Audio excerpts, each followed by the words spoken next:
Hello दोस्तों। Elon Musk अपनी किसी न किसी कंपनी को लेकर के हमेशा चर्चा में तो बने ही रहते हैं। चाहे वो वर्ल्ड लेवल पे पॉलिटिक्स की बात हो, चाहे उनके कंपनियों की बात हो, चाहे एनवायरनमेंट की बात हो, चाहे किसी और की बात हो, वो उस पर अपना बयान दे करके चर्चा में बने रहते हैं। और इस बार भी चर्चा में बने हुए हैं, लेकिन इस बार उनके कोई बयान चर्चा में नहीं है, बल्कि उनकी टेस्ला कंपनी को लेकर के वो चर्चा में है। उनकी जो टेस्ला कंपनी जो यूएस के स्टॉक मार्केट में लिस्ट है, उसने एक दिन में $80 बिलियन का उसका मार्केट कैपिटल जो है वो वाइप आउट हो गया। यानी कि 80 बिलियन का उसका जो वैल्यू है वो घट गया।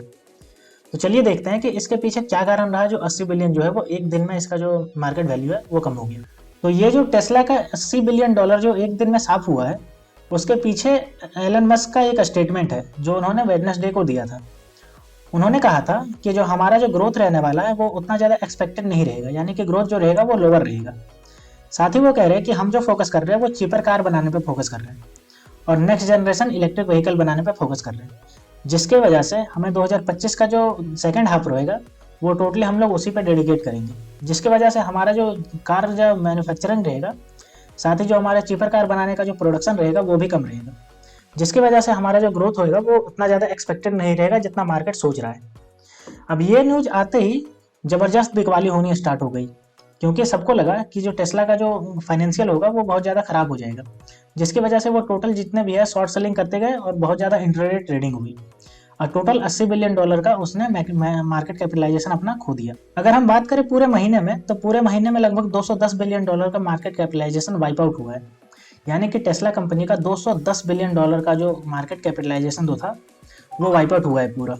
अब हम टेस्ला कंपनी के चार्ट को देख लेते हैं और इससे समझते हैं कि कैसे ये अचानक से पूरा क्रैश हुआ है। 80 बिलियन का जो इसका मार्केट कैपिटलाइजेशन है वो कैसे वाइप आउट हुआ है।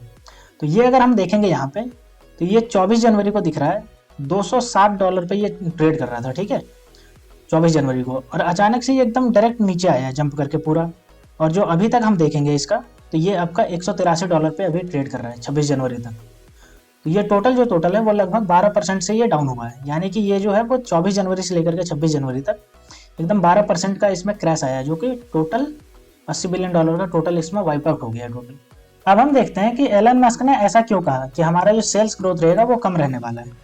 तो इसके पीछे उन्होंने कारण दिया कि उनको जो चाइना के कॉम्पिटिटर जो BYD है उससे बहुत ज़्यादा कंपटीशन मिलने वाला, स्ट्रॉन्ग कंपटीशन मिल रहा है, जिसकी वजह से उनको प्राइस कट करना पड़ रहा है और साथ ही उनका जो सेल्स ग्रोथ है वो कम रहने वाला है।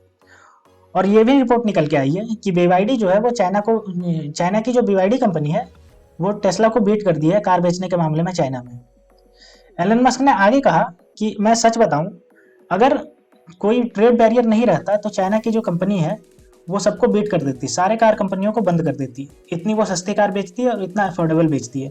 और उन्होंने आगे कहा कि चाइना की जितनी भी कार कंपनियां हैं वो बहुत ही सस्ते दाम पे और बहुत ही बढ़िया कार बना करके पूरे वर्ल्ड में बेच रही है और अपने चाइना के मार्केट को भी कैप्चर करे हुई है, जिसके कारण हमारा जो सबसे बड़ा मार्केट है चाइना, उसमें हम अपने सेल्स ग्रोथ को बढ़ा नहीं पा रहे हैं, जिसकी वजह से हमारा जो सेल्स ग्रोथ है वो कम रहने वाला है।